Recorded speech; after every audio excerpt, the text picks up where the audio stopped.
have a song, and so I'm going to do a little bit of an intro before we get into some of the stories, because I would like for the parents to come back.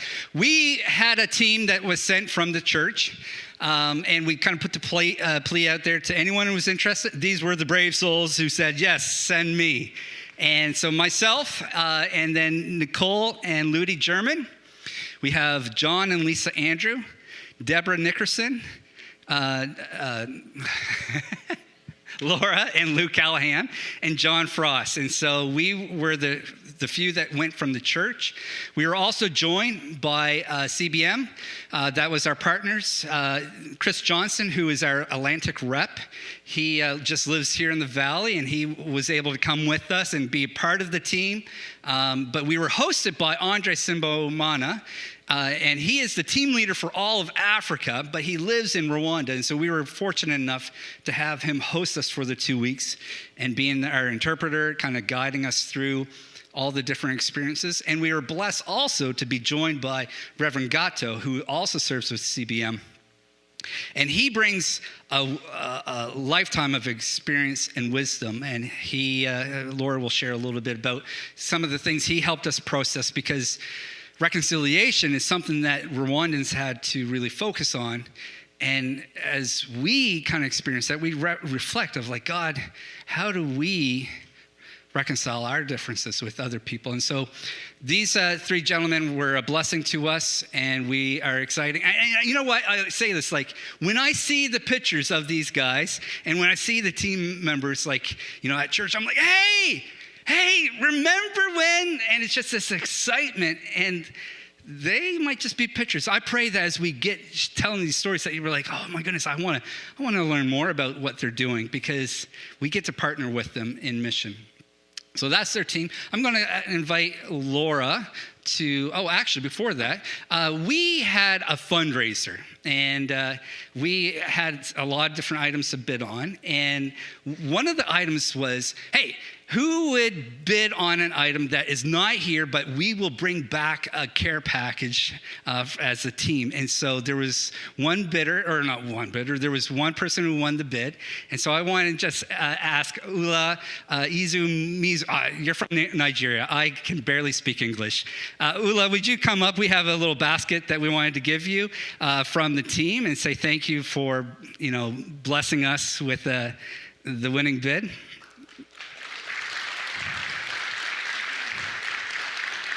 So inside is a bunch of little treats. There's some tea, coffee, other stuff. Nothing live. It's all good. And so we have lots of items for that next mission team that's going. We don't know where. It might be you. And we want to help the next team be sent off with other items for a future fundraiser event. So Laura's going to come and share about the genocide. Good morning. Well, it's great to have the opportunity to share with the church family here at New Minas some of what we learned and experienced in Rwanda this past summer. In many ways, although you were not physically present, you went with us in prayer and encouragement, support, and in spirit. So as we start off sharing about our time in Rwanda and reflections about what God has done and continues to do, as a team, we felt it was really essential to share with you about Rwanda as a country, and in particular, a country and a people who have experienced genocide. And so I'm going to share a little bit about the history of what is known as the Rwandan genocide. From a few different sources, but the genocide took place 31 years ago in 1994, ultimately taking the lives of nearly 1 million people. So in many ways, the Rwandan genocide can be understood as a product of colonialism, complicated later by civil war and the inciting of hatred, racism, discrimination, and violence between two people groups. It was during colonial rule that Rwanda's ethnic groups, the Hutu, Tutsi, and Twa, became racialized and separated into different economic classifications. For a Rwandan people previously unified by language, customs, and commonalities, now they were separated by class distinctions. If you have 10 cows, you are now a Tutsi. If less than 10, a Hutu. The economic distinction and rigid classes of identity tied to political power laid the foundations for tensions and later the genocidal violence. In the early 1990s, racist ideology and propaganda grew. The message that Tutsis were inferior to the Hutu majority. And in mid-1993, Hutu radicals launched their own radio channel, RTLM, the channel that would be used to incite hatred towards Tutsi by using propaganda and racist ideology such as the Hutu 10 Commandments.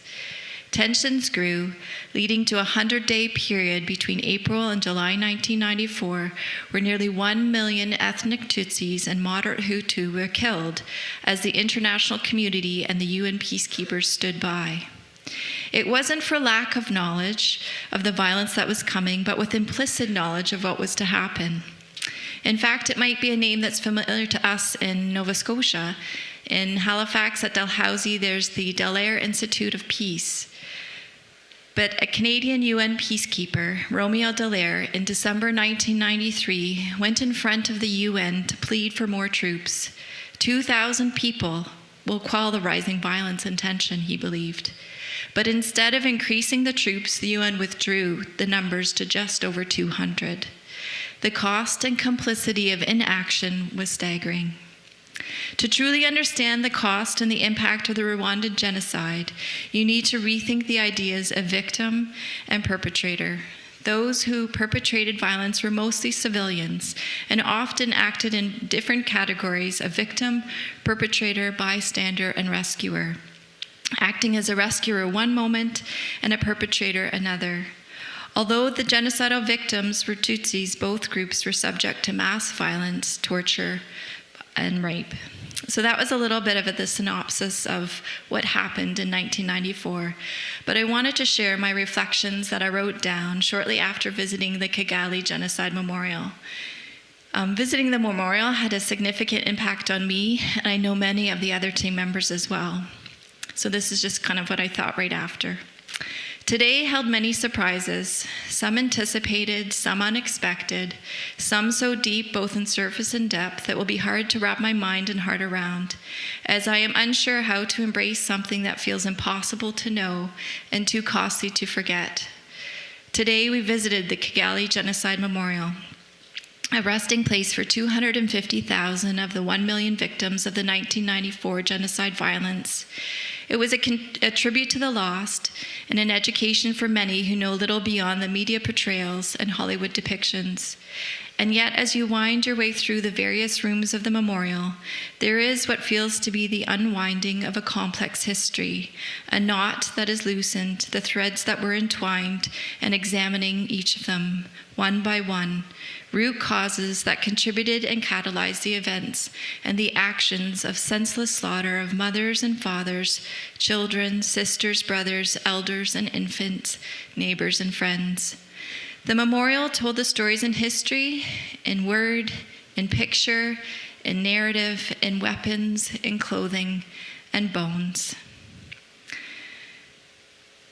The bones, the small, little, tiny ribs, the long femurs, the countless skulls. Photographs hang around the room with messages left, handwritten by visitors or survivors. We will not forget. I miss you, love you. People move around the displays, guided by the information, lost in thought, quiet whispers punctuated by silence, small gasps, sharp intake of breath, silent tears.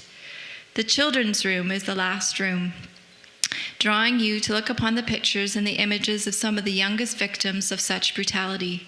The pictures of children, each taken in happier times, may be family photos dressed in Sunday best, school pictures, or just candid ones with mischievous, smiling eyes. But underneath each picture was a description of age, personality, favorite toys, food, what they were known for, what they loved best, and what their last moments held. There is no softening of the language to make the reality more palatable for the viewer, perhaps because there is no such grace present for them. The hard truths not softened to allow for swallowing.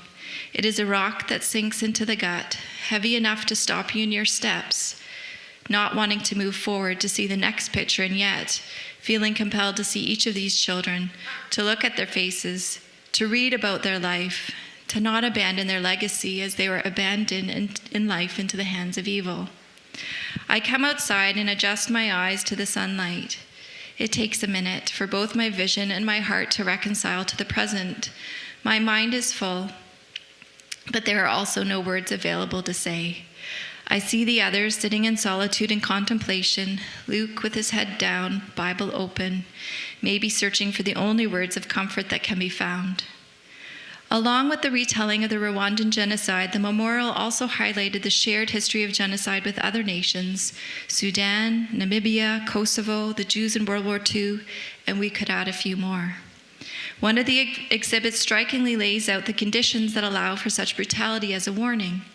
I couldn't feel that it was less of a warning and more of a description of current events, justified conflicts, the allowances of cultures and countries that demonize and dehumanize people, the realities of continued silence, and global complicity.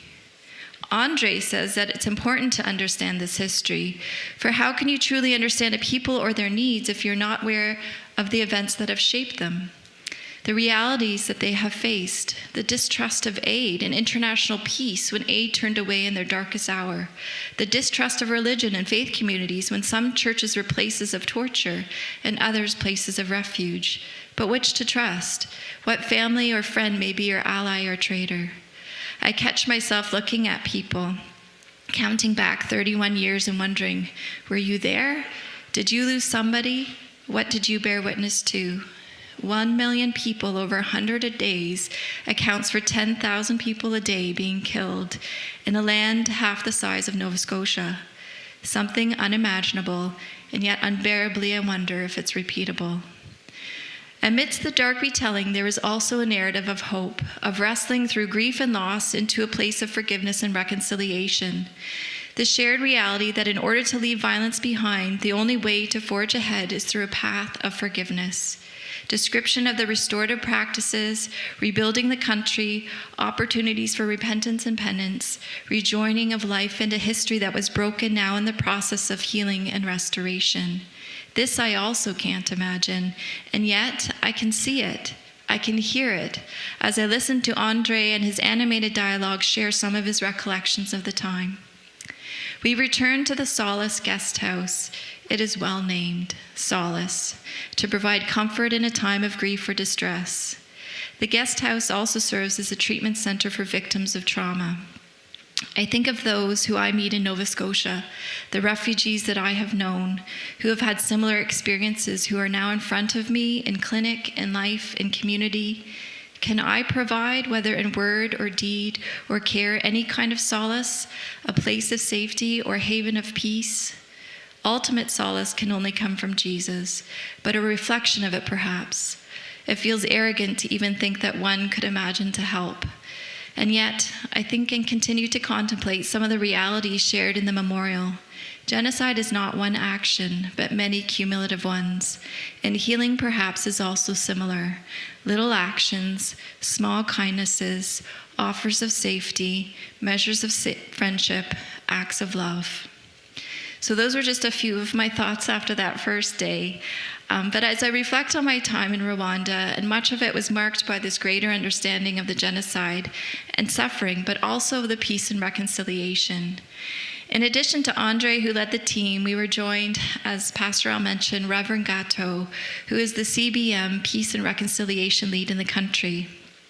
It was his patient wisdom, experience, and belief and hope in the power of the gospel to bring forgiveness, reconciliation, and change that was such an encouragement for me. And I think of him often as I consider these times, sometimes what feels like really dark times that we live in, as we think of the rising tensions in the world and the hatred and the social media and the mistruth that often fuels mistrust. During devotions one day, Gatto shared a passage, one that I've heard countless times, and yet when spoken with quiet contemplation was profound, because they were not words shared without a high cost. Gatto encouraged us with Matthew 5:43-45. You have heard it say, you shall love your neighbor and hate your enemy. But I say to you, love your enemies, pray for those who persecute you, so that you may be sons of your Father who is in heaven. So now I'm going to pass it over to Deborah, who's going to share with us a video of some of her reflections of working with the Mahanga Church. Good morning, New Minas Baptist Church. My name is Deborah Nickerson, for those of you that don't know who I am. I'm not able to be there with you this morning. I wish I were, but I'm further away than I had hoped. I was a member of the Ascend team that went to Rwanda in June. It was my extreme privilege to do so, and I want to thank you for the opportunity to be part of the team. I'm going to outline for you some of the work that we did with the community in a place called Mahanga.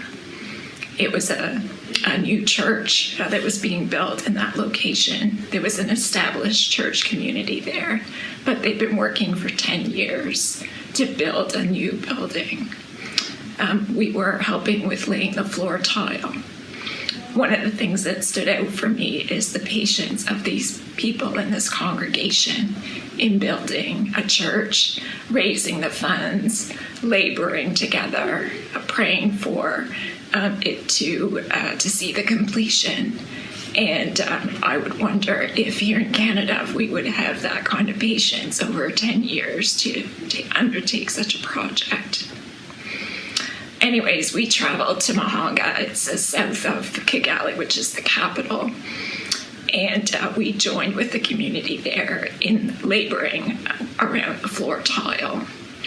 It was a very large building. It took us 2 days, and the floor tile wasn't quite finished by the time we left. I'll come back to that in a second. So what did we do there? We had to figure out how to help. Perhaps we might have felt a bit awkward at the beginning, not knowing exactly what our tasks would be and how we could be helpful to these folks. There were professional tile layers there, so that job was taken. We quickly adapted, though, with the community members. We carried tile, we unpacked tile, we mixed cement, we wheelbarrowed gravel, we coordinated, we fellowship with the community members that were there. We made toys for the kids that had congregated around the activity, etc. And so this community was very open with us. They were very embracing. They all wanted to talk to us. They all wanted to show their appreciation for us being there. At the very end of every day, there was a bit of a service, if you will, an unofficial service, in which some of the local leaders would speak, and they would pray over the work and over the people and so on. And it was very moving to participate in that with them, and we felt honored as guests and as co-laborers to be with them. One of the unexpected things that happened while we were in Mahanga is that we were able to connect directly with New Minas Baptist Church around a local need that became very apparent by middle of day 2 of the work, that there would not be enough floor tile to complete the project. And as a team, we felt very invested at that time in this project. The community wanted to complete it, and we wanted to see it completed as well. And so we moved into movie production mode, produced a little video, and sent that back home, and you folks would have watched it on a Sunday morning. We wanted you to see what we were doing and to get a feel of the spirit of that was working in that place, and we wanted you to connect with the project as well, and so we really appreciated the opportunity to do that, and we so valued the feedback that came back from New Minas that you also would participate. We would participate financially in purchasing the rest of the tile, and so that was really we felt really good about being able to make that commitment while we were there. Part of the money that was raised to send the Ascend team to Rwanda was to buy the first lot of tile. So $5,000 from the trip funds was CPM, Canadian Baptist Ministries, used to buy the tile. One of the biggest lessons for me from this trip was about community. It was a reminder that we need to be extroverted in connection with people. So we go about our day-to-day business. I go about my day-to-day business, connecting with people that I see every day. But do I reach out to others, people that are not in my sphere of influence or people that I don't normally connect with on a regular basis? It was really apparent that there were a lot of differences between us, the team, and the Rwandan people, not only from a cultural, economic, social respect. They also have different ways of worship and so on. And it was a real reminder. There was instant community in a lot of these places that we went with these people. And that can happen when we see our commonality and when we love. I felt overwhelmed at times by the love that these people had for us. And we, of course, developed that same love for them as well. So that was really a great reminder. As Al would say, sometimes we need to step out of the boat. I felt like I got pushed out of the boat, but it was good. That was a metaphorical pushing out of the boat, by the way. I didn't push anyone. We were on the lake, and it was a beautiful lake. That church, you see those pictures and you see that video. I smell the smells of that church.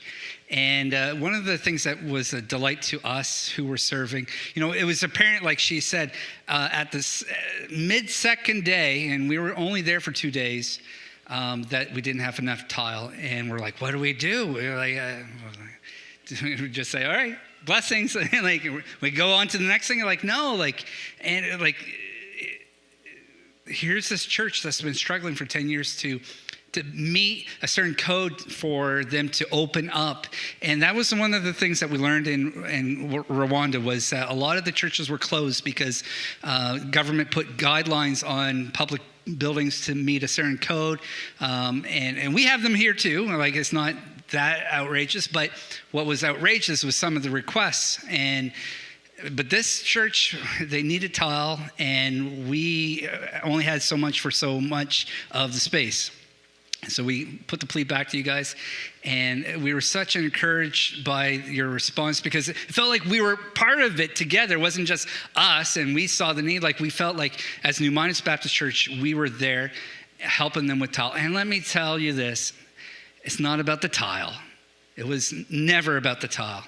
I mean, yes, we were there laying tile, but it was about the relationships that we were forming with the people. Because in the end of the day, it's relationships that bring people to the Lord, not tiles. But having a nice facility is important, and it sets us up to do effective ministry. And so this is the church. A week later, after we had sent, they were able to complete the church. And here's some of the pictures of the tile that they were able to lay. And it's a big space. Like, they are going to use that for great things. One of the emotional things was, like Deborah said, we had a service at the very end, right before we were leaving. And I had a chance to pray. And I was just like, right here, I can see couples coming to get married. And over here, kids being dedicated to the Lord. And over here, healings. And like, I can just see that because I've seen it in church as well. I've seen it here. And the same God who's here that we serve is the same God that they serve there. And God's moving, and we get to be a part of that. Thank you so much for blessing them and blessing us in your giving. I'm going to have John come now, and he's going to share about another project that we had, and that was the pastor's training. And it was, something that we were not necessarily anticipating exactly. And so, John, please come and share about what, that was.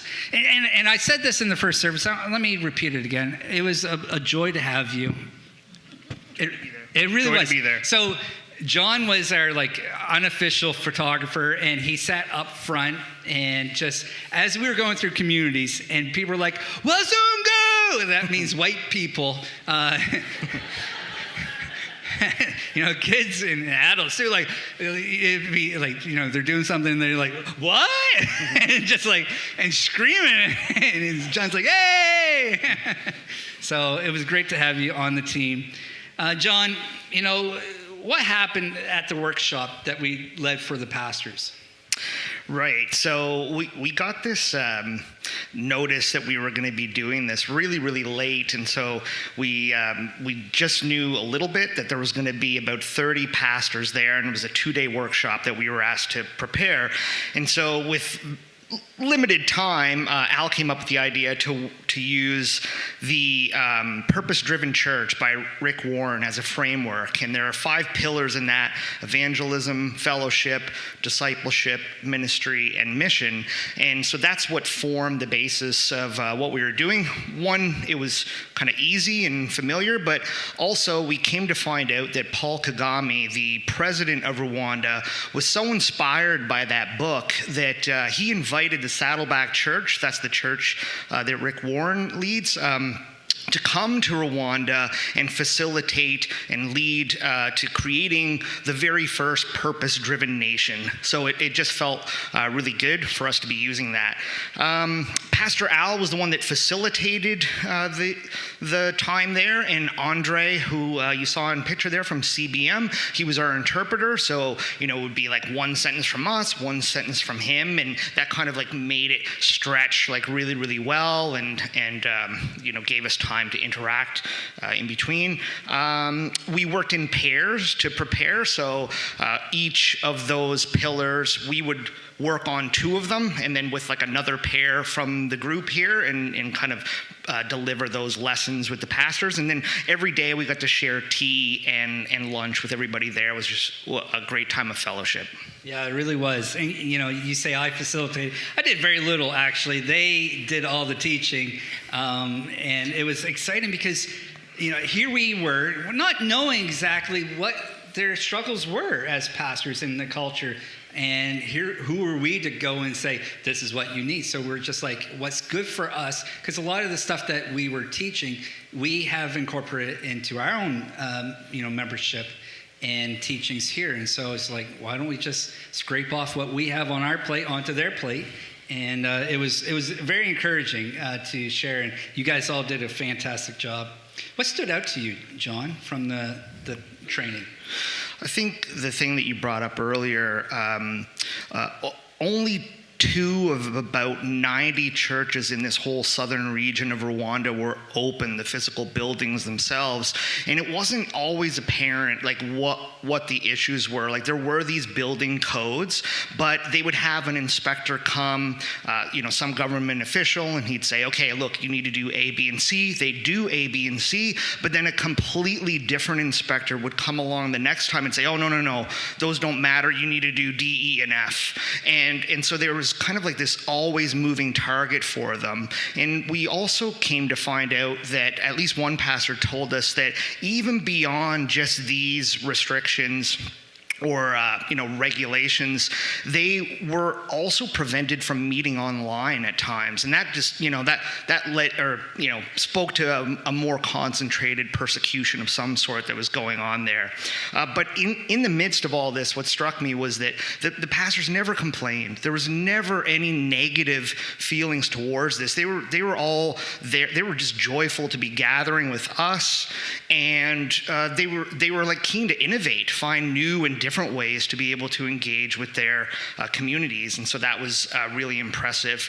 There were lots of intertwined stories, like Al shared this in the first service, where one pastor would be giving a testimony, and then around the circle another pastor would give a testimony, and he would point to that first pastor and say, hey, this is the person that led me to Christ over here. And then later on, you might even find another pastor that said, oh, that one was the one that led me to Christ, and so on. So there's these beautiful kind of intertwined stories all along there.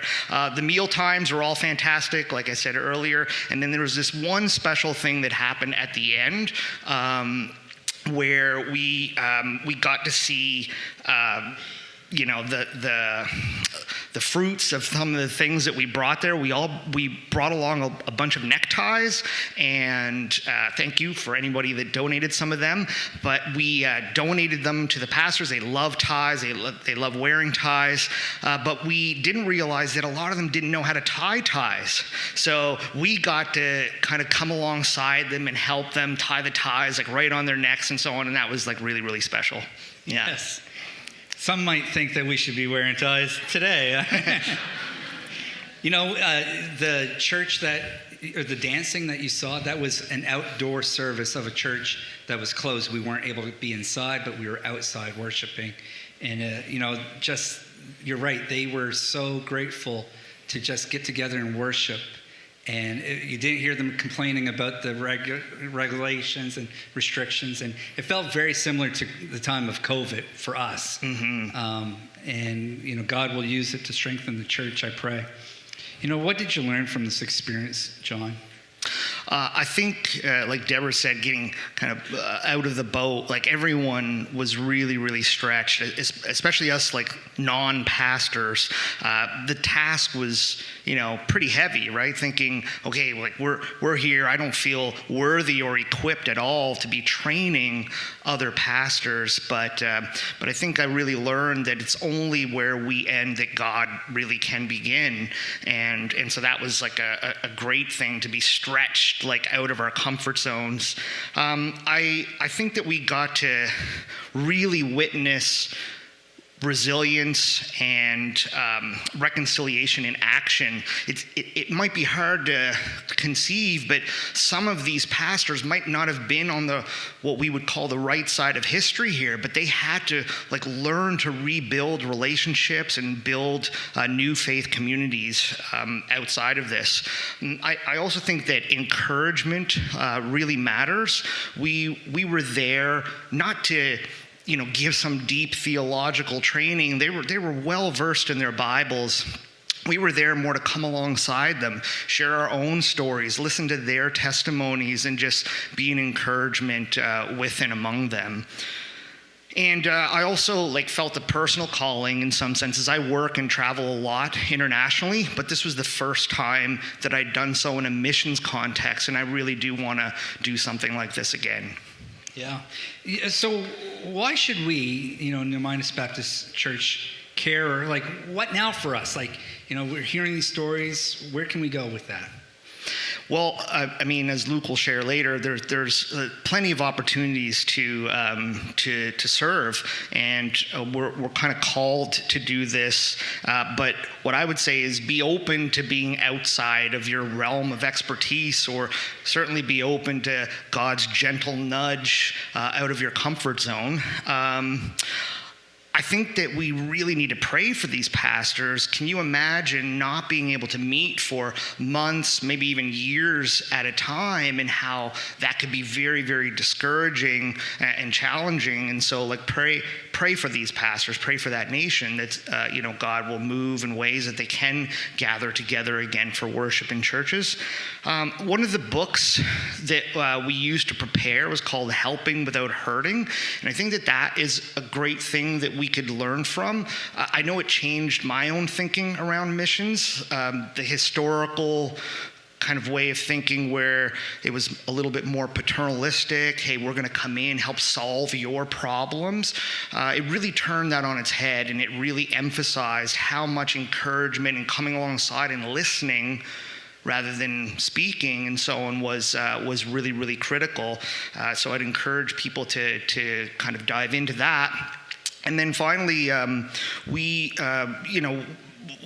love to see other people go and consider maybe a scent trip or some kind of thing like that. But it's not just about the international. I got interested in this program that CBM is just starting it's centered on redemptive business, and I'm able to volunteer there and help mentor people from here, because we live in a Zoom and Google Meet kind of culture now where you can do all this stuff remotely. So there's missions right here. There's missions internationally if you so feel called, but you can also help internationally from here with prayers and even with active ways through like remote ways.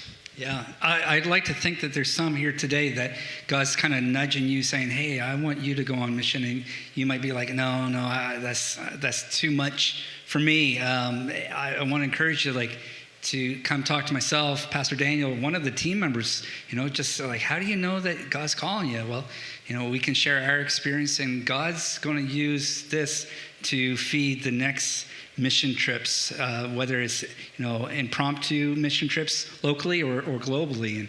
And I think pastor training will be something that Rwandan mission trips will always have a part of going. So if that's something that is of interest, come talk to myself and how you might be able to get involved. Listen, John, thank you so much for sharing. We're going to invite Luke to come up. And Luke was kind of a superstar on the team. Yes, with us because he's awesome. But when we introduce ourselves, hi, I'm Al, and Laura would say, I used to be a missionary. And then Luke would get up and like, hi, I'm Laura's mom. All the mothers are like, yay! Because they just want to see their kids get involved in missions and in ministry. And so everyone loved Luke. And rightly so. I mean, you're a pretty lovable guy. Thank you, Al. I appreciate that. Although I didn't think I was Laura's mom. Oh, did I say Laura's? I am her son. Yeah, just in case you thought. I stayed up watching the game, and I'm kind of tired. Yeah. Awesome. So good morning, everybody. We're going to start in Acts 1, verses 8. A lot of you know this passage already, but I'm still going to read it for you. But you will receive power when the Holy Spirit has come on you, and you will be my witnesses in Jerusalem, in all Judea and Samaria, and to the ends of the earth. When I think about missions, I think of this verse. It's like a part of the Great Commission. It's sending us to go spread his love and his gospel. And for those of you who know me, you know that I grew up in Africa. I was a missionary kid there, and I got to experience so many cool things. But coming back and living in Nova Scotia, I've kind of realized that the ends of the earth where I lived, I took for granted. Often I'll be talking with a member of my family, Nathan or Lily, or someone there, and we'll just be talking remember that time that we got to hold a baby ostrich because our car broke down? And then they'll go, yeah. Or remember that time that Dad was chased by an elephant? Yeah, that's not normal. And then we'll go, yeah, and we'll just continue on with our day. I really did take the ends of the earth for granted. But when I heard about the opportunity to go to Rwanda, I jumped at it because this time I could fully comprehend and understand what God is doing in Africa. Because instead of being a young kid, I would be a young adult. And so I got the amazing opportunity to not only do that, but go with my church, which is amazing because not only did I learn from the people who might have been more mature in their faith walks, but I also just got to, experience what they're experiencing too, which was amazing. But God taught me a lot in Rwanda. One of the things that he taught me was he commands us to give. But not only commands us to give, he invites us to give. And what I mean by this is it's such a blessing to give that it's not only a commandment, but it's an invitation from God. For the last few weeks, we were talking about the book of Ruth. And one of the stories in there is Naomi, when she's talking to Ruth, she tells Ruth not to call her Naomi anymore, but to call her Mara, which means bitter. And Ruth kind of asks why. And she tells her that I left full and I came back empty. And I think I can speak for the entire team when I say we left full of, your finances that you provided with us, full of the excitement and the availability just to be there in Rwanda and help these people. But we came back so much fuller. We came back more full with the experiences there, with everything that we've learned, and we will never forget what God is doing in Rwanda. God not only commands us to give, but he invites us to give, and it's such a blessing. He also commands us to grow, but he also invites us to grow. I'm going to intellectually steal from Pastor Daniel here, and I'm going to say that it's not about ability, but availability. And a good example of this is, like Deborah said, we were in Mahanga, we were laying tiles down, and it was so cool to be there with the people. But ultimately, for a large portion of the time, we didn't really know what to do until things got going, and then it was really hard work. Mixing the cement and laying tiles down. But in reality, the people of Mahanga didn't need us to be there. Sometimes we were in the way. We weren't all that helpful. It was a lot of work, don't get me wrong, but they didn't need us there to build that church. Rwanda didn't need us there. God didn't need us there, but he invited us to go, which was such a cool experience. And because of that, like Alice said, it wasn't about the tiles. It was about the relationships. And we got to make those relationships with the people of Mahanga that we would never have got to if we didn't go. We got to be there, and we were encouraged by their warmth, by Sir Mix-a-Lot, which is one of the local guys there who he was a small guy. But as me, Al, John, we're just huffing and puffing away, mixing the cement, he would just kind of laugh at us, this tiny little guy, and he would go all day. He wouldn't stop, and he'd laugh with us and kind of at us, but mostly with us. And it was such an amazing experience because we could feel his warmth and his encouragement too. And also, because we were there, we got to encourage them.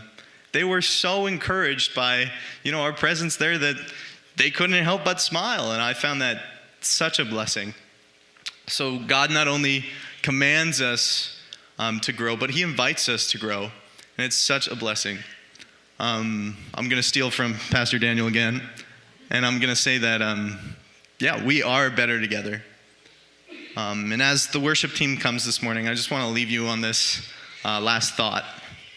And that is, the enemy would love nothing more than for us to think that the local church is the global church, when in reality, the global church, the local church.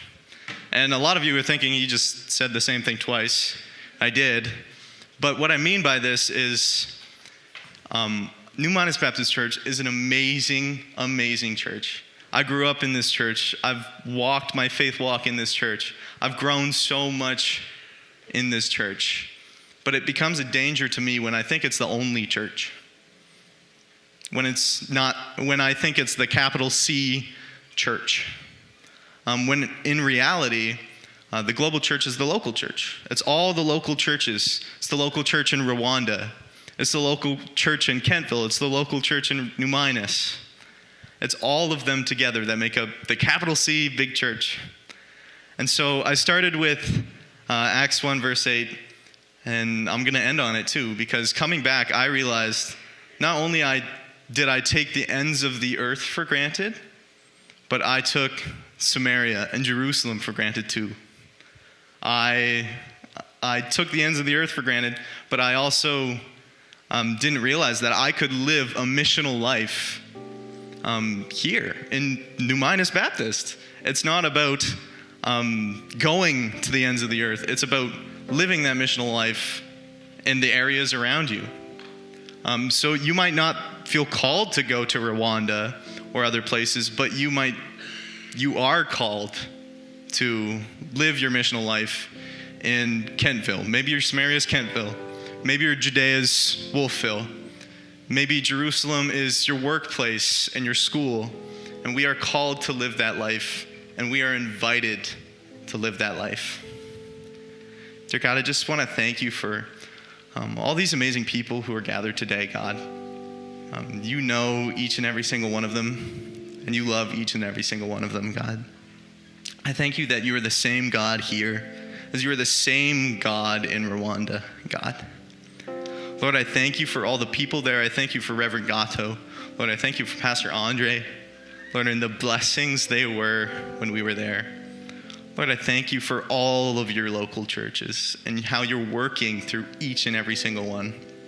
Lord, I want to thank you for just the finances that came to support this local missionary trip. Lord, and I just pray that, you would increase it, Lord, that we would send more trips, Lord, and that we would live the missional life that you invite us to live.